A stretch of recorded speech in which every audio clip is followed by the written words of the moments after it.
M0FXB, welcome to my channel, and I'm learning about the VR-N7500 radio that you can see here on the left. It's screenless, but it has an app called the HT app, and I'm going to the Vero VR-N7500 files section, and big thank you to Marnock Standen, who's the group expert and admin, for providing these files. And one of the files I have found is this one here, and I find it very interesting. Vero VR-N7500, how to set up network for repeater access. Yeah.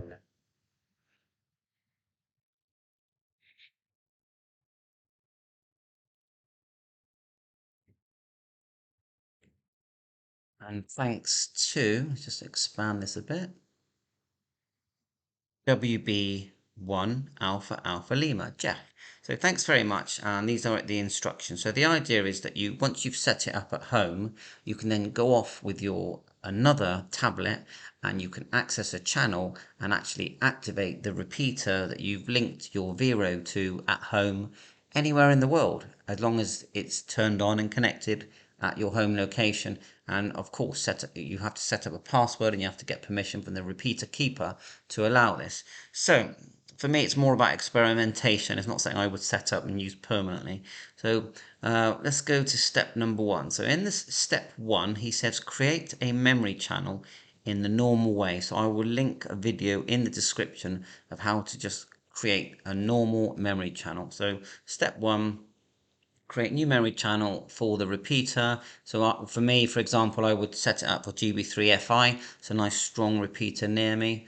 If there is already a memory page button for that repeater, give it a unique memorable name, configure it in the same manner used for typical access the repeater, include the repeater input output, etc. So that's fine. What I would do, I call it GB3FI, and maybe I'd add the word remote, so I recognize that that's the one I'm going to use to access the repeater. Now step 2, select join network channel. So as you know, just on the tablet as normal, you can just select a network and join that channel, or you can search channels and join them, and you can talk over the internet over your tablet. You don't actually have to be connected to a radio to talk to those channels. So it says here, select join network channel and create new channel and give it a unique name. It would be a good idea to set up a passcode so that the repeater is not accidentally made available to anyone who happens to find the channel.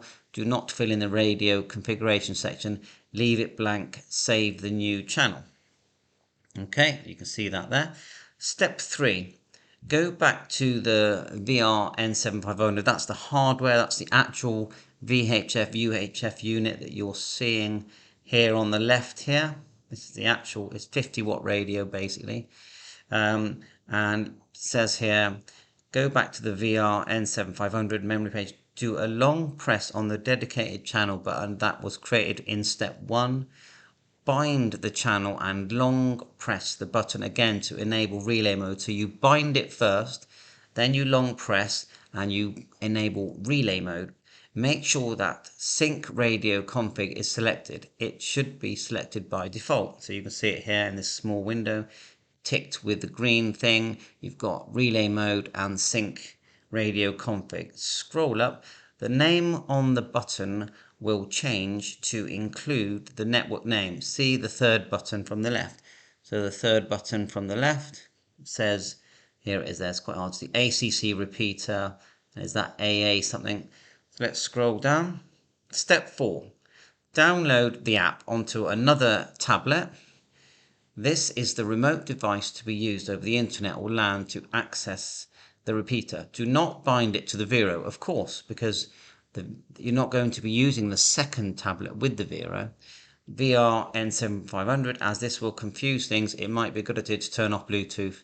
Yeah, so when you're setting up the second tablet, turn off Bluetooth. Step 5, on the second remote tablet or smartphone, select join network channel, then select the existing channel. So you're basically going to use the channel, use the tablet to connect to the channel that you've created that everyone can connect to. And yes, you have added a passcode. This will allow the remote connection to become active. The repeater should now be reachable. So the idea is you've set this up and you've left it all turned on at home.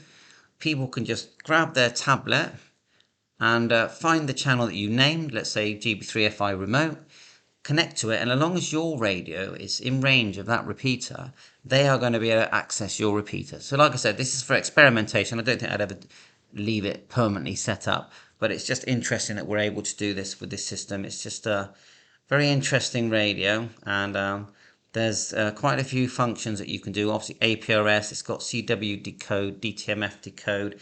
The microphone is a speaker microphone. I haven't used this radio, the VR-6600, but that looks like a similar kind of device that you can use and then use an app to interact with. There is a PTT button. It's quite a small unit, it packs quite a punch. You've got this Bluetooth, like a new addition, this Bluetooth mic, which effectively means that the screenless radio now does have a screen because they've made this Bluetooth mic, and it's a speaker microphone, and it does work in dual band as far as I can see, as does the app. And this is what the app looks like, and the app is usable via iOS and Android. So I think it's really interesting. It's not an expensive device.